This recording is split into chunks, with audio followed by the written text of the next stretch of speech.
kembali bersama saya Risha dari Della Estetik. Perineum anda koyak, kawasan jahitan yang lama tidak cantik ataupun kawasan intim anda rasa longgar selepas bersalin. Ini adalah masalah yang dialami ramai wanita di luar sana. Selepas bersalin normal, kawasan perineum boleh menjadi longgar atau meninggalkan tisu parut akibat jahitan lama tau.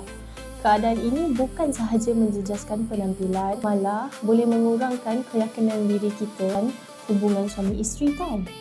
Rawatan mengetatkan perineum membantu memulihkan struktur otot, meningkatkan keketatan, menjadikan kawasan perineum lebih kemas serta seimbang. Pemeriksaan doktor sangat penting untuk menilai keadaan tisu dan tahap kelonggaran supaya rawatan yang paling sesuai dan selamat dapat dipilih. Di Della Estetik, setiap prosedur dilakukan oleh doktor berpengalaman dalam bilik rawatan steril mengikut standard perubatan. Teknologi moden membantu mengurangkan kecederaan tisu, rasa sakit dan menyokong pemilihan yang baik. Untuk korang yang mempunyai masalah, untuk korang yang mana nak membetulkan balik ataupun mencantikkan balik perineum korang, boleh kontak kami di Della Estetik. Bye.